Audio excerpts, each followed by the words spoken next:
ফার্মাকোলজির একটা দারুণ ইন্টারেস্টিং বিষয় নিয়ে আজকে কথা বলা যাক ওষুধের হাফ লাইফ। আচ্ছা, এই হাফ লাইফ জিনিসটা আসলে কি? এটাই ঠিক করে দেয় যে কেন কিছু ওষুধ আমাদের দিনে একবার খেলেই চলে, আবার কিছু ওষুধ বারে বারে খেতে হয়। চলুন ব্যাপারটা একটু গভীরে গিয়ে দেখা যাক। এই প্রশ্নটা কিন্তু আমাদের প্রায় সবার মাথাতেই আসে, তাই না? যে কেন কিছু ট্যাবলেট দিনে মাত্র একটাই যথেষ্ট, আবার কিছু ক্যাপসুল কয়েক ঘন্টা পরপরই খেতে বলা হয়। এর পেছনের আসল বিজ্ঞানটা কি? আশা করি এই আলোচনার শেষে উত্তরটা একেবারে পরিষ্কার হয়ে যাবে। আসলে এর পেছনের পুরো রহস্যটাই লুকিয়ে আছে একটা শব্দে, হাফ লাইফ। এর মানে কি? খুব সহজ ভাষায় বললে, আমাদের শরীরে কোনো ওষুধের পরিমাণ অর্ধেক হতে ঠিক যে সময়টা লাগে সেটাই হলো তার হাফ লাইফ। আর এই একটা কনসেপ্টই কিন্তু পুরো খেলাটা নিয়ন্ত্রণ করে। চলুন এই রহস্যটার সমাধান করার জন্য আমরা একটা ফার্মাকোলজি টেবলের সাহায্য নিই। এখানে দুটো একদম আলাদা ধরনের ওষুধের তুলনা করা হয়েছে। দেখুন, একটার হাফ লাইফ মাত্র 2 ঘন্টা আর অন্যটার হাফ লাইফ 12 ঘন্টা। তো চলুন দেখি এই টেবিল থেকে আমরা কি জানতে পারি। ব্যাপারটা সহজে বোঝার জন্য চলুন এই দুই ধরনের ওষুধকে দুজন দৌড়বিদের সাথে তুলনা করা যাক। যেটার হাফ লাইফ কম সেটা হলো আমাদের স্প্রিন্টার, খুব দ্রুত দৌড় শুরু করে কিন্তু খুব তাড়াতাড়ি হাঁপিয়ে যায়। আর যার হাফ লাইফ বেশি সে হলো ম্যারাথনার, একটু ধীরে শুরু করে বটে কিন্তু লম্বা রেসের ঘোড়ার মতো অনেকক্ষণ টিকে থাকে। তো প্রথমে দেখা যাক এরা শরীরে ঢোকার পর কি করে। আমাদের স্প্রিন্টার ওষুধটা, মানে যার হাফ লাইফ কম, সেটা রক্তে খুব দ্রুত মিশে যায় আর একদম মুক্তভাবে ঘুরে বেড়ায়।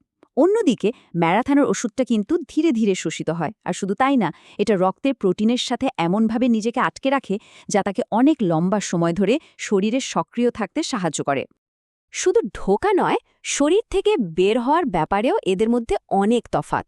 শরীর আমাদের স্প্রিন্টার ওষুধটাকে খুব তাড়াতাড়ি ভেঙে ফেলে আর বেরো করে দেয়, কিন্তু ম্যারাথনের ক্ষেত্রে ব্যাপারটা একদম উল্টো। শরীর তাকে অনেক ধীরে ধীরে প্রসেস করে, সহজে ছাড়তে চায় না, আর এর ফলেই এর প্রভাবটা এত দীর্ঘস্থায়ী হয়। আচ্ছা, এই যে এত কিছু জানলাম, এটার আসল মানেটা কি?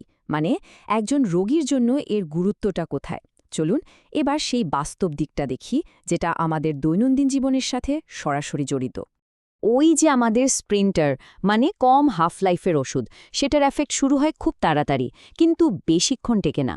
অন্যদিকে ম্যারাথনার ওষুধের প্রভাব শুরু হতে একটু সময় লাগলেও সেটা অনেকক্ষণ ধরে কাজ করে, মানে একটা স্টেডি পারফরম্যান্স দেয়।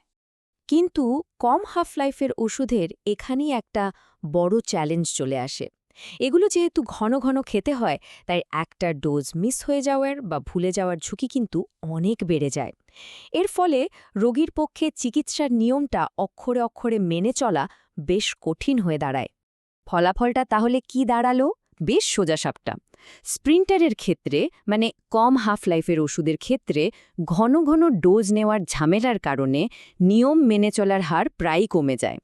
কিন্তু ম্যারাথনারের ক্ষেত্রে, যেহেতু দিনে কম ডোজ নিতে হয়, রোগীরা অনেক সহজেই নিয়মটা মেনে চলতে পারেন, যা চিকিৎসার সাফল্যের জন্য খুবই জরুরি।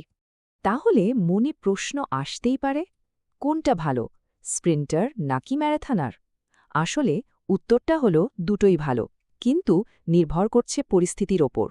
চলুন দেখি ডাক্তাররা চিকিৎসার প্রয়োজন অনুযায়ী সঠিক ওষুধটা কিভাবে বেছে নেন।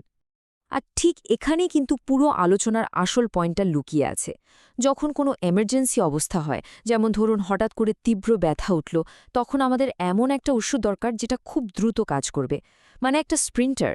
কিন্তু যখন হাই ব্লাড প্রেশার বা ডায়াবেটিসের মতো কোনো দীর্ঘস্থায়ী রোগ নিয়ন্ত্রণ করার কথা আসে, তখন ম্যারাথনার ওষুধই সেরা পছন্দ, কারণ এটা সারা দিন ধরে একটা স্থির লেভেলে কাজ করে যায়।